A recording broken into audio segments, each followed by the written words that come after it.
Welcome to the Longevity Protocol with Dr. Cristina Bosch and Dr. John A. Robinson.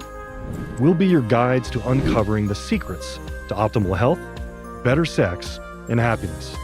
From debunking aging myths to exploring the science behind what it means to live the Longevity Protocol, we'll dive into a wide range of topics.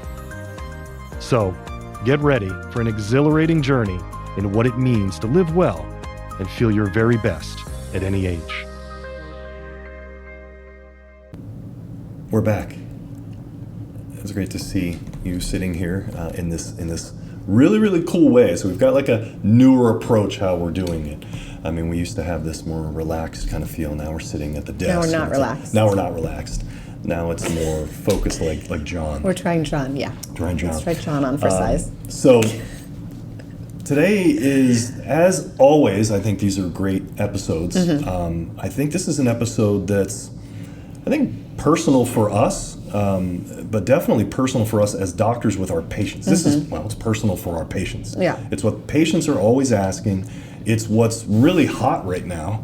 And that's what is the best possible diet for muscle building, and particularly as it relates to protein. What is the best protein for muscle building? Okay. Why is that so funny? Every time you say it's really hot right now, I think of Zoolander. He's so hot right now. Oh my God, it's so funny. All right, go. Yes, this is super important. This is a very universally useful conversation. Yes, and we just see it so much with our patients. We work with so many women who are having difficulty in gaining muscle, and that they're having difficulty, I think, and we'll talk about this, the understanding of how important muscle is in relationship to their fat loss, to their what they would overall say. health. Their weight loss. Yeah. I want to lose weight. They don't want to lose weight. We want them to lose fat. Correct. And we want them to not only maintain, but usually we're trying to get them to gain muscle. To build, for sure. And that is so important for their ultimate goals of what they're looking for. So we really want to get people away from this idea of just looking at the scale and understanding that we want to look at body composition, which is really the kind of fancy scale that we have at the office that we're always talking about, muscle and how that kind of relates to their overall health, and definitely their fat loss goals, their body composition goals. Looking good and feeling good and looking good in that dress really in the end comes down to muscle, and that's not appreciated enough, I think. Yeah, I mean, I think we've re-entered an era where there is nothing more sexy than healthy. There's nothing more sexy than fit, which is not the same thing as celebrating overweight models or celebrating underweight models. It's really about what is the most attractive, in general, I would say, from men to women. What do they find most attractive in women is going to be a woman that looks strong and healthy and fit. I think it's an evolutionary kind of predictor for the most part. I mean, we find all of those things generally attractive because we know that there's health behind that. Correct, yeah. We've talked about that a little bit, about what really, let's say from a most primitive level, because these are beauty standards that to a certain extent go across the globe. And there is always at the core that notion that at a very basic level, women that are most vibrant looking are going to be the ones that get voted most attractive. And it's true, it's because humans still have that instinct to recognize that when you look healthy, you will probably create healthy offspring. So it is, beauty is there in part for that reminder of vibrancy when it comes to procreating. Here's what we're going to answer today on this podcast. We're going to talk about protein requirements for muscle. What's that number? Everybody's always asking. So how much protein can you optimally digest in one meal for muscle growth as well? So that's kind of about those protein requirements, and then what can you actually get into the system at any one time? What's the best type of protein for muscle building? And we'll get into a little bit of the why. How do you track protein? Is it important to track it? Patients are always asking that. Well, okay, now you gave me a number, but how do I know? Why are so many people struggling with getting enough protein, particularly women? Why do they still continue to struggle? And why is it that we as doctors are continually seeing people struggling with that? What did our ancestors eat? And why is muscle important for longevity? Yeah, Huge. And yeah, we talk about that all the time. And right at the end, everybody also wants to know what's the best protein building, muscle building stack. What is our recommendation from Dr. Robinson and Dr. Bosch? What are we recommending to really make it easier for you in your overall journey? We're going to give you that exact stack right at the very, very end. Good. And I do want to emphasize that this is information that's for both male and female. Very much so, Yeah. yes. I keep, forgive me as I continue to harp on sort of women getting protein, and that's just 19 years of experience. Well, and your daily habit with me. I mean, let's take all of this with a grain of salt, because I am the stereotypical female who struggles with getting in enough protein, and I'm very conscious of my protein intake. It just doesn't mean that I always succeed at it. I have a very hard time putting on muscle mass. I'm naturally thin, but I'm not naturally lean, which is two totally separate things. So my goal is to really feel like by the time I'm 50, that I have that great, strong physique, so that I don't have to worry about what happens when I'm 80. Right. Anyway. One of the best things you can do for cruising into being older is having that muscle. Yeah. We'll talk about that. But let's start with the protein requirements for muscle growth. First of all, I think one of the reasons why, I had a patient just say it to me the other day. I said something about the number, and then she said, but the RDA says. Oh my God. And that's what we've all been taught. And it's interesting because the RDA numbers for protein, this goes back to even the 1800s. It's certainly a lot into the early 1900s when they were determining how much protein somebody actually needed. And what they're saying is about 0.4 grams of protein per pound of body weight. But what they're basing this on is nitrogen. So, when we're learning in school and the way amino acids are looking in terms of the chemical formulation, we know that it has N and it has nitrogen in it. And that nitrogen content, of course, is important. It's true. In fact, that's something that's measured on the blood test we check. It's called the BUN, the blood urea nitrogen content, which actually can give us an idea about protein intake for that patient. But it's not telling us everything. So nitrogen by itself is not a good enough number. And there was just a lot of flaws in it. One, that nitrogen's lost in your sweat. So you can't actually use nitrogen to determine how much someone needs. Right, and the other thing about these these parameters or these standards that were established is that there's, I think, two major components to consider. One of them is that if there was going to be malnourishment, it wasn't because people were just eating poor food. It was because they weren't eating enough food. So a lot of this is truly about disease prevention. It's like rickets, scurvy, cachexia, where you're really just like wasting away. And these were problems they were dealing with. And these were problems that they were still dealing with. Yeah, I mean, okay, so that. And then the second thing would be that the other reason why these numbers are not as useful is because they don't account for, especially in the United States, I would say, how fat people are.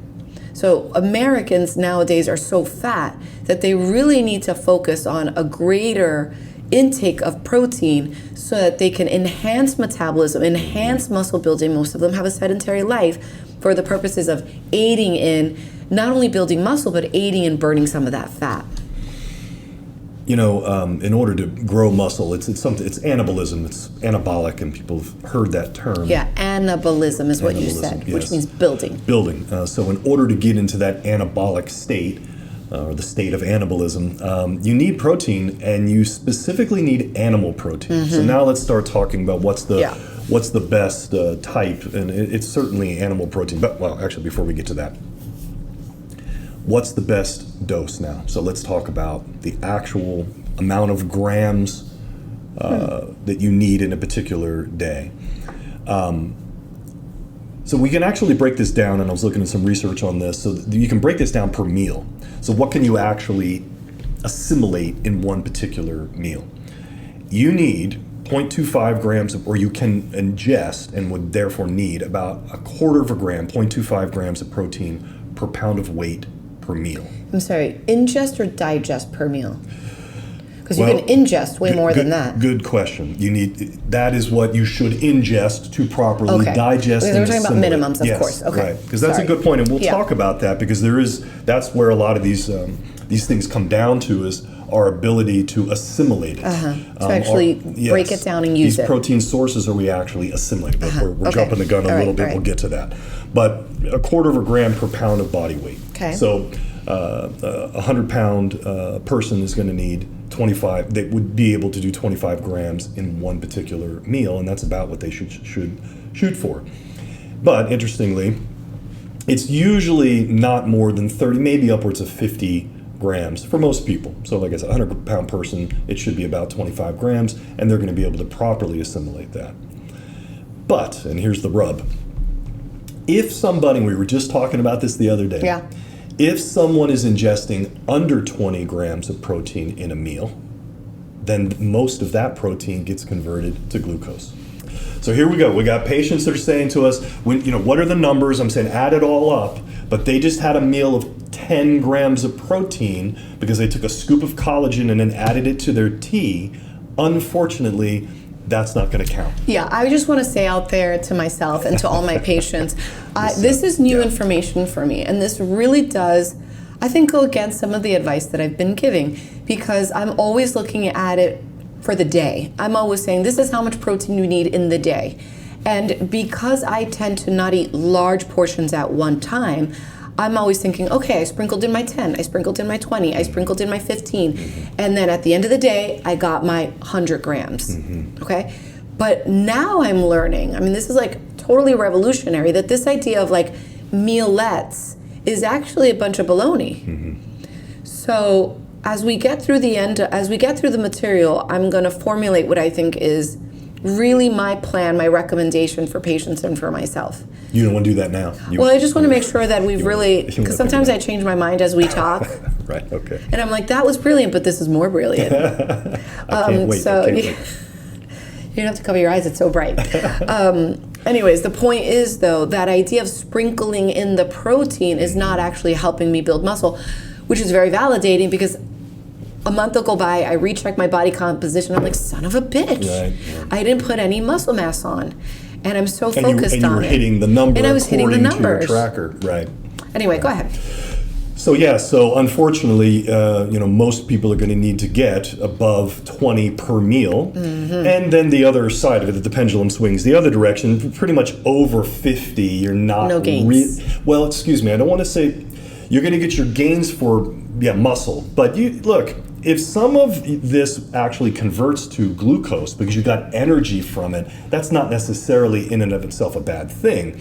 It just means that when we're talking about muscle here in this conversation, there are those limits. So yes, it's got to be over 20 and no more than 50 per meal at a time. If it For goes, muscle building. For muscle building, and the fact that if it goes over 50, same problem if it was under 20. If it goes over 50, you're going to convert it to glucose. Right, okay, so this is a very Which, important... by the way, this is important for those people who are into keto, that we don't hear as much about that. That was really hot. That was a 5 trend. to 7, 8 years ago. We were dealing with it all the time. Everyone was talking about keto at the time.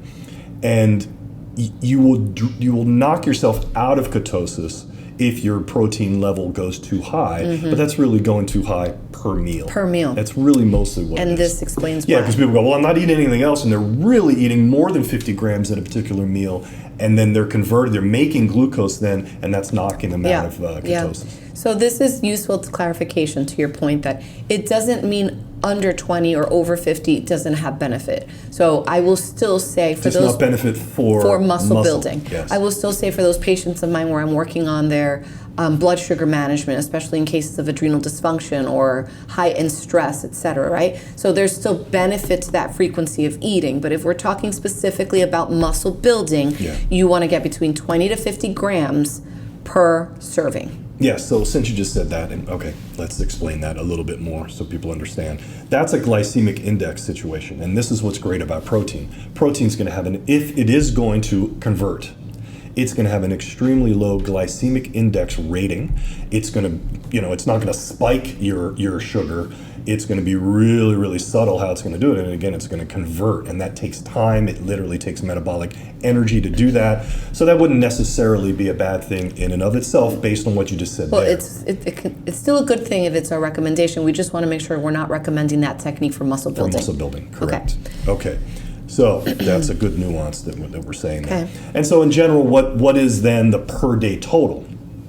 And the per day total is about 0.7 grams per pound of body weight. That is the barest minimum, guys. If you're looking to build muscle, men or women, 0.7 per pound of body weight is the barest minimum, but really the generic number, and this number goes back, for me, since the 80s as a kid, reading Muscle and Fitness magazine. It's 1 gram per pound of body weight is generally And it's true. an easy formula to remember. So I think it's really important for the audience out there. Like, we're listing a bunch of notes here. You'll get them in your Substack, but the thing that you need to take away right away is, am I getting at least that 1 gram per pound of lean body weight that I'm hoping to achieve? So again, there's a difference there, holding, and I was just getting ready to say that. So again, hopefully we're confusing people too much.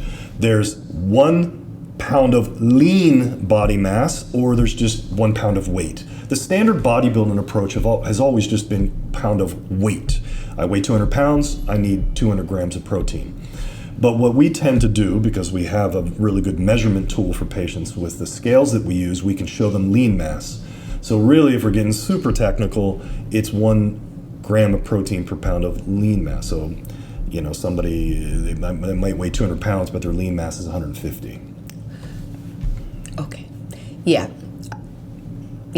What, are you struggling with that? No, I'm not. I'm not at all. It's just, it's a good point. I added more information perhaps than we needed at the moment. What I want people to remember is a gram per pound. A gram per pound. Okay. I think that's the easiest formula for people to succeed at. And the reason I always think lean is because I'm always thinking about gaining. So for me, it's 120 pounds is the number that 120 grams is the number that I shoot for. 120 grams is the number that I shoot for. I don't weigh 120 pounds. I'm shooting for more. Anyway. Yeah, look, I don't mean to belabor this point, but if you have a patient who's now a female who's 200 pounds, and a lot of that is fat, and literally it could be she has 100 pounds of fat on her frame and 100 pounds of lean mass, telling her to do 200 grams of protein isn't necessary. She could get away with the hundreds. That's why I was saying I added more information, because I'm always thinking about the gains, but the reality is that's not what's most useful. Right. So there's some nuance there, but generally speaking, these are the numbers. Right. Okay. That became a little bit of a roller coaster there. Yeah. So okay, then let's re-summarize it. What are we saying here? Let's go with 0.7 grams per pound of body weight, somewhere around there. 1 gram per pound if it's lean mass. Okay. All right.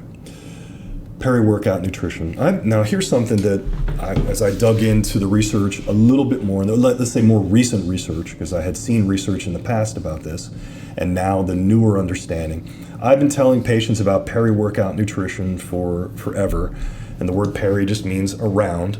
So the nutrition that you put in, the protein that you would put into your body before, during, and immediately after a workout. And do you actually have to have all of that protein around the time of the workout? And really the science is now kind of saying, no, you really don't. It's just, what did you get in that day? Did you get your number for that day? And back to our nuance of saying, was it at least over 20 grams per meal per seating? But with all that said, a lot of patients still go in. I think part of the problem with this is, if I say to a patient, you don't need to actually eat around the time of the workout, just make sure you hit your numbers for the day. It's too much time has gone by, and it's harder for her to get that protein in for the rest of the day. But if we're trying to get it, right before a workout, think about them. They got to drive to the gym. They're at the gym, after the gym. All that time that's gone by, it's burned a good amount of hours. Yeah. So I just get concerned about the practicality of that. But if we're saying technically is you're hitting your number, you're hitting your number.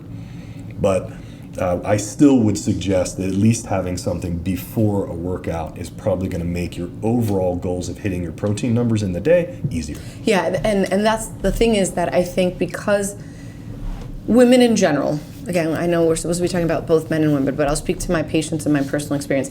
Women in general will undereat in the earlier part of the day. Well, I think probably Americans in general undereat in the earlier part of the day, which is the opposite of what we should be doing. So what happens is that a lot of these females are going to the gym and they haven't been properly nourished before their workout. And they're gassing out. That's perfect. Excuse me, they're gassing out during their workout. Right. So if you're really good, if the person listening is really good about getting in a proper breakfast and a proper meal, that 20 to 50 grams in a meal before a workout, great. But a lot of women aren't doing that. So I will often say, get in that protein shake, mix that up, keep it simple, water and protein powder. You're gonna get about those 20 grams, and they need to be sipping that before their workout, like on the way to the gym, and while they're doing their workout, to ensure that they're getting in the muscle support that they need, and also that they don't gas out, they don't get drops in blood sugar, etc. I think it's the biggest thing. I think people gas out. I think that's really a big part of it. And if you don't have the literal strength or ability to contract muscle, it's harder to get that stimulus that you're looking for. That's the best answer there. Technically, no, you don't have to hit your numbers, but ultimately we still think for most of our patients, for the usual patient, it's probably better to eat before. I mean, this is an excellent point to demonstrate the difference between research and data and what's practical. And I think that's one of the things that you and I really offer our patients is this idea of common sense medicine. I mention it probably in every single episode. Because what's common sense? Common sense is if you haven't eaten all day and then you go to the gym, you don't have the fuel your body needs, okay? But you had made a very important point, which was that hit your numbers per day. So what is also true is that if the person didn't hit their numbers the day before, right, that's probably the biggest thing. Yep. And then they're going in already a little bit underfed from the day of, you're going in with a super empty tank, you're exerting more energy, you're exerting more calories, and then you expect your body to build muscle. Yep. It's not going to happen. Right. So hit your numbers.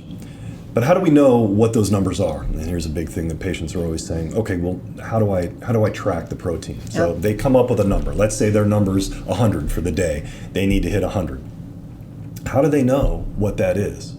And so some people come in and they really have no idea, even rough idea, like how much protein is in an egg, for example. I would say most people don't, unless they've been doing this. Right. So we usually recommend, and we've been recommending this for years, is MyFitnessPal. Yeah.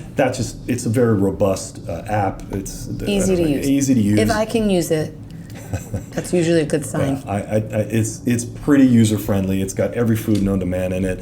It does cost a little bit to get the full sort of experience for the app, and we highly recommend it. But it doesn't have to be that one. I'll mention this to some patients, and other patients have already been tracking. I'm using, I think it's called Noom, and there's just other ones that are out there, and it doesn't have to be MyFitnessPal. And nowadays there's just so many options. So the point is, get a tracker that's going to be able to allow you to put every food in there that you've been eating throughout the day, and then understand what does it look like from a number standpoint. What does it look like on a plate? What does it feel like to ingest that 100 for the day? And then once you've done that for a while, I think in a couple of weeks, people will get a pretty good understanding. Yeah, that's what I know. I know that if you really want to be serious about your health, I think you must speak the language of protein. And it is like learning a new language. Sorry. It's like learning a new language. You're studying it. You spend some time. It depends on how intense you look at it or how good your memory is. But, I mean, obviously after 20 years of doing this and focusing on this, I have a pretty good catalog in my head of how much the piece of chicken looks like my fist, or how many eggs I'm eating, or whatever, and what does that equal protein-wise. I would say that that's what I've noticed with my patients as well. I usually ask them to use a tracker like you're describing in the beginning. I'm like, you don't have to count every cherry tomato you're consuming, but at least record your protein so that you're learning what does the right amount of protein look like. Yeah. I think everybody needs to take some time in learning that language. There's another, you just said about the fist, and that reminds me. So the other way to do it is roughly the size of your palm is about 3, maybe 4, depending on the size of the palm, but about 3 to 4 ounces of protein. So whether we're talking about chicken or beef or fish, and then that's going to give, depending on the protein, and we're talking animal protein right now, about 20 to 30 grams for that palm-sized amount of protein, roughly the thickness of a deck of cards.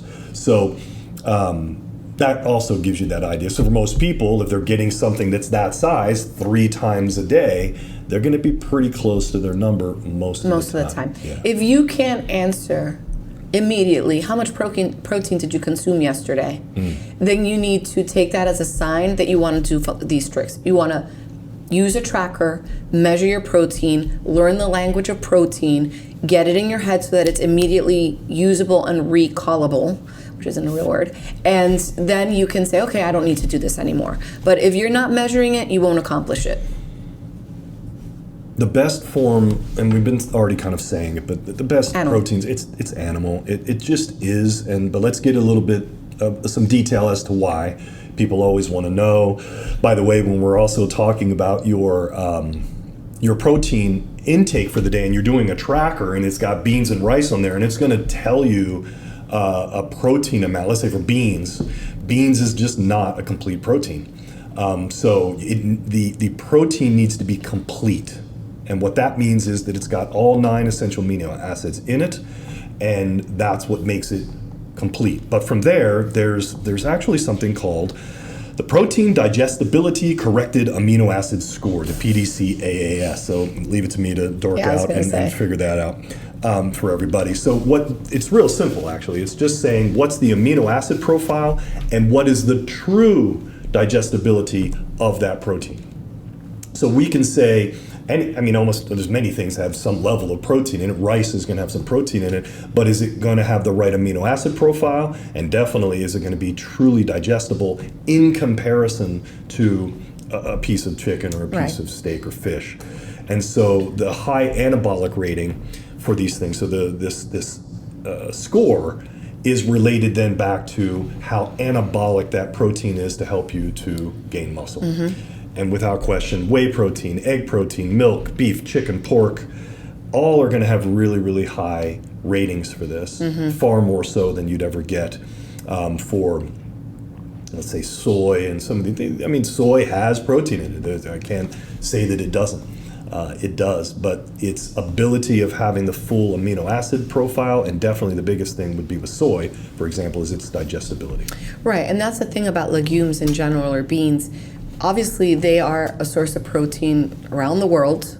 They are relied upon, but they're usually eaten in food combinations. So that idea of beans and rice, it's when you get those, what are the indigenous or the cultural food combinations that you see, that's going to get you closer to that protein content of a complete protein, like beans and rice. It's going to get you closer, but that's not the way most vegetarians in the United States are consuming vegetable protein. It's usually highly processed, which comes with its whole list of problems, and it's not actually muscle building. So if you're going to rely more heavily on vegetarian sources of protein, first of all, I would strongly dissuade you from that being your only source of protein. If you're doing this for ethical reasons or emotional reasons that people will say, then find peace with like shrimp. I don't know. They're not that cute, and they're good. Eggs, like, you don't think find... shrimp are cute? No. Find, what did I just learn in the girls' class? I forgot. The water bear. Anyway, forget it. It's not relevant, but I'll find a fish? No, it's some really weird, like, microscopic animal that can survive being frozen. It can survive living in outer space. I know what you're saying. Yes. It's so ugly. But it's like microscopic. Yeah, it's really little. Anyway, tangent. The point is food combinations. If you're going to do vegetarian diet, which you and I obviously are not supporters of, you have to make sure you're finding those complete proteins. Mm-hmm. Agreed. And again, this is like, even with the complete protein, let's say we get the beans and rice, we can create a complete protein. Is that going to have the same anabolic rating? You had mentioned it's just not going to be as good for muscle. So yes, like people say, well, you can survive on it. It has protein. This is true, but it doesn't necessarily make it highly anabolic. What we're trying to do here with this advice, because people are wanting more muscles so they can feel better, look better, and lose the fat. And live longer, and live well. All of these things. Right. Ultimately, you need these types of triggers, because there's an anabolic trigger that goes on with these types of proteins we're talking about, where you don't get that same anabolic trigger. You don't get the same literal bang for your buck with a beans and rice combination that's coming from vegetarian source. No. It's not going to give you that trigger, that anabolic trigger we're looking for. I mean, all of this, everything we consume in our diet sends messages to the body. right? And we've talked about this when we're talking about artificial colors, artificial dyes, artificial flavors, etc. It's the same thing when you're talking about your macros. The more carb heavy your diet is, you're going to be sending more messages of inflammation. The more animal protein heavy your diet is, you're going to be sending messages of longevity, wellness, and strength. So what message do you want to send to your body? That's the question. Here's another question, and I think we were already kind of getting that. Why is it that our patients struggle so much with getting protein? What is it about, and protein, why is it they struggle so much with animal protein? And I mean, what's behind all of that for most patients? And it happens pretty quickly as well, I would say. You know, when you compare the early 1900s to now, that's 100 years, which is not a lot of time in, evolution of man. People again, especially in this country, they don't have a varied diet. They have a very carb-heavy diet, and most, that we've talked about this before, that idea of the ingredients house. Like most proteins that are good for you need to be cooked. And a lot of homes rely on ingredients that are already semi-homemade. They're already like semi-prepared. I post pictures on the sex talks of like liver or canned fish and stuff like that. Yeah, that we eat all I the can't time. tell you how many comments I get that people are like, gross. I always laugh when I see it. Then I have those rare few that are like, oh, that looks good. But it's funny how many people actually take a minute to say, this is disgusting. And I'm like, no, actually it's not. It's just new to you. You know, it's like how we used to look at sushi. It was new to Americans. So how do you eat more protein? Start eating more protein. Experiment. Let your palate adjust, and let your digestive system adjust. Because the other thing is people have a hard time breaking down good proteins because it's so not a common part of their day-to-day diet that their digestive system isn't producing the enzymes that they need to properly break it down and take advantage of how digestible it is. Yeah, that's another issue. And I think some of this comes down to the food pyramid. That was, one of the biggest scams that was perpetrated like on us. Yeah, right. It's right up there with the RDA. But the food pyramid obviously put carbohydrate as at the bottom of the pyramid, at the bulk of it. It was a giant lie. Yeah, it was a huge lie. So and we've all been taught that, and people still, to this day, I'll have patients that sort of say, well, what about the food pyramid? And sort of relying on defaulting back to what it was that we've just been taught. Right. And if anything that has taught us here as of late, again, mostly since post COVID, is that we need to question all of these things. That whatever it is that they're generically kind of telling us, usually we should consider the opposite of what they're saying. Or at least be asking ourselves why. Why? Yeah. Why are they recommending grains as the primary source of food in your diet? Right. Why are they recommending that babies start with cereals? Right. It's the most ridiculous suggestion, which perhaps is another conversation for a different day, but why would you start infants on the most inflammatory foods? Doesn't make sense. Yeah, that question of why, what is the benefit for them to do that? Yeah. Why? And we should always ask those questions. Yeah, in general, I think kids eat too many carbs. I mean, you were just kind of mentioning it there. They're just eating too many carbs. People don't have relationships with meat, and that starts with children. We've got plenty of videos of our kids eating all kinds of things that they were introduced at a very, very young age that we find it's really important. Sometimes they say they might not like it. We say, just put it on the plate. Just leave it there for a minute. Yeah. And then over time, it's amazing how they will evolve to trying those things, especially as they kids do what they're exposed to over time. It might not be immediate. But it is important to make sure we're exposing them to as many options as possible, even to the point where there's things that I just flat out might not like. But we've gone out of our way to say, well, just because we may not have a preference for it, maybe they will, and we don't try to taint them in that direction. I think a lot of times kids eat what their parents eat because the parents go, this is good and this isn't. Or parents will often say, if a kid's like, oh, what is that? Then the parent will say, I don't think you're going to like it, but go ahead. Right, Every time I hear that, I'm like, most parents know the idea that you need to expose kids about 6 times to foods that they say they don't like. Because first of all, you need the weirdness and the strange factor to go away for the kid. And the second reason is usually because you need the palate to adjust. That rule applies to adults. If an adult says, oh, I don't like that, then I say, okay, try it anyway. Go ahead, put it on your plate, let it sit there, and then make sure you re-expose yourself to that food at least 6 times with as open a mind as possible, because a lot of times you just need your tongue and your brain to get on the same page about, this is interesting. It's like, how many people when they were kids tasted wine or beer and didn't like it? How many adults like wine and beer now? Oh, if that's true for alcohol, then I'm sure that it can be true for other foods. Remember the China study? And everyone that kind of came out in, I don't know, about 2006 or 7 or so. And everyone was talking about that. I had patients coming in talking about that. It was early on in my career. And they were talking about that study that essentially just said that meat was causing cancer. And this is based on a sort of population studies in China. And that study, it's been debunked a million times over. Even actually using their own data, showing that the cancer rates were actually lower. It was just how they were cherry picking it all, and it was just wrong. But again, still every once in a while, a patient might say something about the China study. But either way, this attack on animal protein and saying that it's causing cancer. Now, we've been posting certain things with this. There's studies showing that it is absolutely anti-cancer.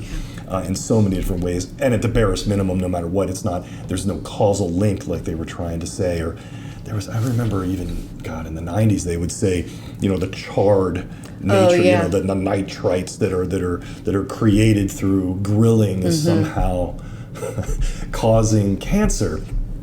And all of these things are just wrong. And it's also, back to your comment about common sense, it's just outside of common sense. It's outside of what it is that we've done for millennia as humans. And that's really kind of leading into what did our ancestors eat. And we talk a lot about this, don't we? I'm sorry, I just want to interrupt for a minute to talk about this idea of eating the meat, like you were saying about it causing cancer. I think what is important is to take a minute to call out the fact that it does have to do with the quality of the meats that you're buying. Like I had said, you need to buy good quality protein. I'd rather a person eat a smaller portion of steak than have, 4 ounces. Go ahead, like you were saying about the palm, for the average size person, it's going to be a reasonable amount of red meat. Because people say, oh, it's expensive. But then I saw this great meme the other day that showed a coffee for $8.99 at Starbucks, and then it showed a pound of ground beef, American, raised, American product, $8.99 a pound ground beef. And the meme was saying, really, $8.99 is expensive? Because you're buying that coffee every darn day, right? So yes, the quality matters, the source matters. Support American ranchers, eat good quality American meat. It's what we're known for around the world. And if you have to take a smaller portion of that meat so that you can, let's say, fit it into your budget, then do so. Just make it a good quality product. Agreed. And those quality products would have been standard for our ancestors. Right. It just would have been. It wouldn't have been something they had to say, well, grass-fed, it was just automatically that. Right. And they weren't importing it from across the world. They were eating whatever locally. Was correct. Their butcher next door. Yeah. Right. So, again, our ancestors were eating that type of diet. We talk about the ancestral diet all the time. We're big fans of the Weston Price Foundation. When people want to know, how do we generally eat? What do we certainly think is better for health? That kind of gives a patient a pretty good understanding, the Weston Price Foundation and the ancestral diet. Fermentation, these types of things I think are so incredibly important on how things were prepared. And nose to tail. Yeah, I love that. Tail. Yeah. That's a great way to introduce organ meat. We buy that. I've posted about it. We buy these ancestral blends. Ground beef that has organ meat finely chopped into it and mixed into it is a great way to start accustoming. Oh my gosh, I really can't talk today. It's a great way to start getting your palate and your digestive system ready and adapting. Yeah. That's what I'm trying to say. That it starts adapting to that flavor, and it's so yummy. And a lot of times you don't even know it's there. We've been saying that for years. Now you can actually get it already prepackaged. Yeah. It's kind of very easy to find that. Yeah, but it used to be that I would say take ground beef, and take, let's say, at least liver, and chop up the liver, the raw liver, into just like a paste, and then just mix it into the ground beef, and then make a hamburger, and you'll never know it was there. Your body will know it's there, but you don't necessarily go, oh, I'm eating a bunch of liver. But that's part of that slow conditioning process for your palate. And your kids won't know it's there. Right. And I'm not really into like deceiving children about what they're eating. On the contrary, I want them to be very like aware and open-minded. But if your kids are already a little bit older and you fear that they're stuck in their way, or let's say your spouse is a little bit stuck in their way, that's a really good way to introduce those things without them knowing. And once they're like, oh yeah, this is good, I liked it, they're used to it, then you can say, great, it has this. And then most people will say, oh, okay, Anyway, all those things have such an important, I think it's literally filling the holes of nutritional deficiencies for people. And it's those kinds of organs are nature's multivitamin. Oh, yeah. So I think it should be incorporated where you can explore it. Babe, question for you. I have my own ideas, but why do you think we talk about ancestral diets? Like, why? I'm sure many people say, well, why do we care what our ancestors did? Mm-hmm. What do you think about that? I think it's because, again, we're back to this idea of common sense, and nutritional science has failed us. Nutritional science, not science, nutritional science, the way it's been presented, the lobbies behind all of that, their own sort of financial motivations behind what they say is true nutritional science. It's failed us, and this is why people are always confused. They're all over the map about sort of trends about it, and most of the time these things are just taking us all over the map because the science really in the end wasn't very good as it related to nutrition. But what we can look at is observe what is it that our ancestors ate for millennia that got us here in the first place, got us here in a healthy way in the first place. And then, fortunately, we can still to this day study peoples that are eating in an ancestral way. There's over 40 of them scattered throughout the world that are eating indigenously. And we can study them, and we can say, what are they eating, and how are they thriving, and what are their cholesterol levels, and what are their disease risk profiles, and there's all kinds of anthropological studies like that that point in a general direction. And this is what the work of Weston Price told us and informed us, and that was back in the 20s and 30s and 40s. We knew the way peoples were eating, and we understood the way their health was. And we know that if they strayed from that way, that their health went in a certain negative direction. So I think that's why, and so we keep coming back to, again, common sense, what kind of got us here. And I don't know, it's also just really good. Yeah, it is good.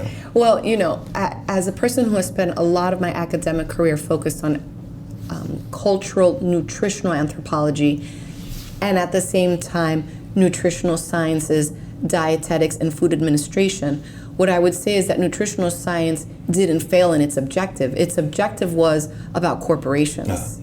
It was not actually about health. So when we have been taught these rules about eating that are based on nutritional science, we're actually the experimental white rats for money-making industries. And I'm all for money-making. That's not the critique. The critique is it's been a disservice to our wellness. And of course, illness is another industry that has benefited. Whereas when you're looking at cultural anthropology, nutrition, ancestral diets, you're seeing the way people ate when they were responsible for getting their foods. So there was no ulterior motive, to your point. There was no agenda in their food source. It was they themselves. Their agenda was their own optimal health there for their was community. no external agenda. It was they themselves making nutritional decisions for their family. So that's why our ancestral diet, which basically we're saying the same thing, this is why our ancestral diet is so useful to study and mimic. Agreed. So longevity? So why is muscle important for longevity? This was other podcast episodes that we've done where we got bone and into muscle. So it's just I'd say there's a few biomarkers for longevity, and I think one of the best ones is definitely muscle. Having it, maintaining it, is going to predict longevity. But why? And we've talked about these. It's one of my favorites. It's the myokines, these little hormones essentially that are coming out of the muscle and scientists have called them hope molecules. And when you're contracting a muscle, you have these myokines that get secreted. These wind up helping the rest of your nervous system and balancing things out. They're very anti-inflammatory in and of themselves. So the more muscle you have, the more myokines you have, the more stress resilience you have. And stress against everything, not just mental, emotional stress, but the stress of disease. Environment, in your environment. And I think I just was saying this to a patient just the other day. We were talking about muscle and we were talking about trauma. And they've done studies with this. If you God forbid, you have a car accident and you're in the hospital for a while because you were injured, the more muscle you had going into that, it's just a better predictor for whether or not you're getting out of that hospital. Yeah. And that's that built-in stress resilience kind of capacity, those reserves that you have going into that trauma. So that's muscle. And one of the biggest things too, we want to know how to reduce our insulin resistance and diabetes. It is muscle. There is nothing better than that, because the more muscle you have, 80% of all of that sugar is going into the muscles. The other 20% goes into your liver, but 80% of it's going into your muscles. So the more muscle you have, the more you're sucking it up. Yeah, that's I've seen patients with, let's say, certain guys with a lot of muscle, and they're drinking alcohol, and I'm looking at their labs and all of that, and they don't have any problems. Yeah. I'm not saying they might have other problems with it, but let's say from just standard, do they have insulin resistance? Are they showing signs of diabetes? Yeah, like our basic biological markers are. They can get away with a lot of it, so not that I'm recommending it that way, but the point is that it's there as a reserve also for preventing that particular disease. So, and we always say where a muscle goes, bone goes, like you were saying. That's right. Mm-hmm. Right, and we know that muscle and bone are going to be really involved in preventing falls and injuries. And we've talked in the past about one of the things that will cut a person's life shorter than it needs to be is being immobilized. So if you have a fall and you get injured and now you're bedridden and you can't take care of yourself and you find yourself lonelier than before, then mental and emotional health follows. It's just like this snowball effect of negative outcomes as a result to not having had the bone and muscle mass to keep you strong so that you either don't fall, or if you do fall, you rebound. Right, and even if there was an injury, it's the lack of mobility that creates the isolation, that creates the depression and those other things. So having muscle allows you to ambulate, it allows you to move, and see your family and see your friends and just be part of society, and that's such a big part maintain of independence. It. Absolutely. Okay. Everybody wants to know, what's the protein building stack? What do we recommend for our patients? Some of the patients that are listening here probably heard some of these things before, if not all of them. There's 4 things. So we're looking, there really is more than this, but this is the, let's say, nutrient protein stack. We definitely think you should have your hormones balanced. If testosterone's not there, it's going to be really, really Of course. Yeah, that should almost go without saying. But we're sticking to talking about dietary consumption. Protein powder. So it needs to be a really, really high quality, micronized beef source is what we recommend. I think whey protein can be great for certain people, but we've noticed over the years 2 to 3 out of 10 patients will say that whey protein bothers their stomach, and you are certainly one of those patients. I would say that 80% of my patients. Oh, really? That high? 80% of my patients have difficulty with whey, and maybe not in the beginning, but as it becomes a part of their daily consumption, they absolutely start developing GI issues. Yeah. So we use something that is a micronized beef source, really, really high quality, grass-fed beef, the whole thing, that usually has at least 21 plus grams per scoop.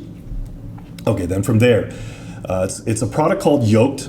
More particularly, it's called Fortitropin. Yoked contains something we've been using for a long time called Fortitropin, and this is a clinically proven formula for wasting. They've used it that way, but they've also used it in bodybuilding as well. But don't be fooled. This is definitely a clinically proven substance, a food, and it's derived from raw fertile egg yolks. And so it's quite yellow, and it's an interesting little texture that goes on with it. But what it's doing is it's lowering myostatin. And myostatin is this hormone that actually our body makes to block us from being able to make too much muscle. So we want to be able to keep myostatin at bay to where we can be in an anabolic state to build muscle, and the yolk helps with that. And it's only, one little scoop it's is tiny, tiny it's little easy. bit, easy to do. You won't even know it's hardly And actually, there. all of these things really can just be put together. And Yes, this would be one protein drink we're essentially saying right now. So the protein powder base, this fortitropin, the yolked.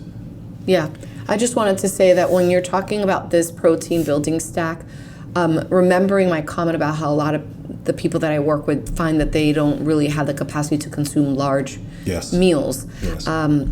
When we are talking about this protein stack, I really say to people, like, keep it simple, just mix it with water, a small amount of water, and just get it in. It's a little bit where I get kind of like, just suck it up a little bit, because I'm like, you've been dealing with these issues for so long. A conversation I have with myself, like, you've been dealing with this issue for so long. Do you want to build a freaking muscle or not? Yes. Then you do your damn 4 ounces of protein building stack, mix in water. It's almost like a shot. Just do it. Right.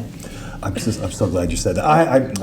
All of my female patients, I'm not quite so, coming to Jesus with them about those things, but I think it's good. And yes, it really, in the end, it comes down to it. Do you want it or not? Right. What hurts do you more? want? Right, exactly. So, but with all of that said, this is actually, that's chocolate, and it's very tasty. The protein powder is really tasty. We never have patients coming back saying it bothers their stomach or never, or that they don't like the way it tastes. Like, it's so good. Then, okay, third, creatine. Everybody's talking about creatine. We've talked about this many times before. 10 grams is what we recommend now, sort of moving forward. 5 grams is the standard amount. And I will say, and I just happen to have a couple of patients literally just in the past week come in and tell me about how it was bothering their stomach. Most of the time, creatine does not. It can cause a little bit of GI things for some people once in a while. It's like a swelling type of thing. It can be almost water retention, swelling kind of GI upset. It's really rare, and I just happen to have 2 people like in a row say, and I can't remember the last time I had somebody say it to me, but it does come up once in a while, but that's dose dependent. So you just have to pull back on the dose. So we recommend 10 grams. The barest minimum is usually 5, but I would say the barest minimum is 2.5 to 3. So even it could be as little as a half a scoop. If for whatever reason it bothered somebody, at least get a half a scoop. But generally speaking, I'd say 98% of patients are going to be fine. Not at all. And 2 scoops. And also, this is not the same thing as when we were talking about protein, how you've got to get it all in one shot if you want building. This is support for muscle building. So if you need to divvy up your doses throughout the day, then go ahead and do that, because you can get those 10 grams of creatine in divided doses, and they will equal the 10 grams by the end of the day, and you're still going to get the muscle building benefit. Correct. And by the way, the 10-gram dose is beyond muscle building. Oh, yeah. Because the 5 is the barest minimum for muscle building, and then beyond that, you start to get brain benefit. Yeah, which we've talked about. So that's why we sort of just now say 10, because it really, really helps with mood stability, particularly in the studies have been mostly with women. Then finally, the 4th one, leucine. Leucine is the most anabolic signaling amino acid that we have. And most of these, the rankings, when they're talking about how anabolic a protein source is, they're actually measuring leucine content in it. So leucine, you can take this as another amino acid. It's another powder, and you're throwing this in there 2.5 to 5 grams, usually a very small scoop. And that's really, really going to help to signal the anabolic muscle building aspect of your body. So a high quality protein powder that is going to be a beef source chocolate, really tasty. Adding this yolked in, which is called fortitropin, also signaling and helping with myostatin, creatine, and the leucine.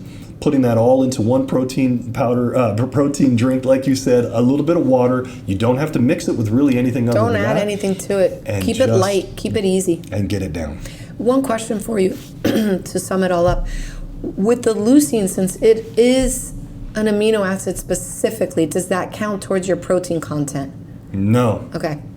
So really we've got the protein powder with those 21 grams, which counts towards your protein gram consumption. As does the yolk, which is another 2 grams. And as does the yolk, but the creatine and the leucine don't. So really, as long as we're getting it in, you're good. Like, it doesn't matter if it's by itself. Okay, great. Excellent. Thank you. I will modify several things. Yeah, I was what have you talking about concluded? my, So now my it's full brilliant. circle. Yeah, what do you have any thoughts? So, what I think is that we really should focus to get in, I would say, 80% of our protein before 3 p.m.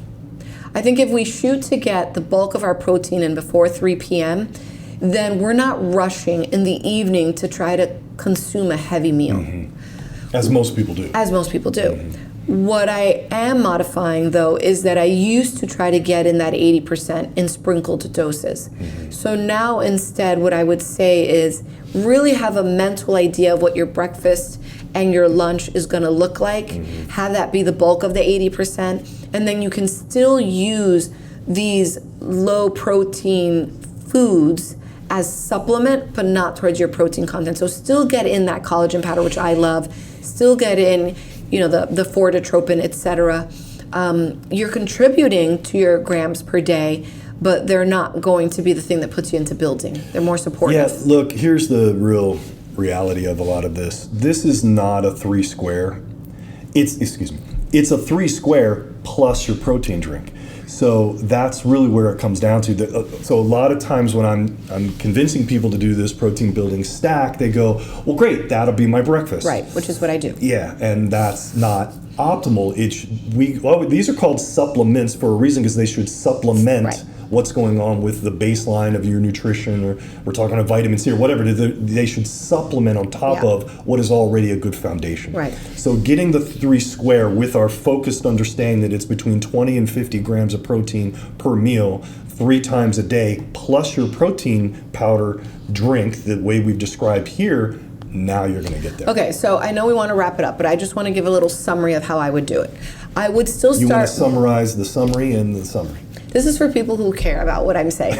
Okay, I would still start my morning with my fortified tea or coffee. So I'm putting in that my first dose of creatine and my collagen. Yes. Okay? And that is how I open the stomach, because I don't like to start my day with food. All right?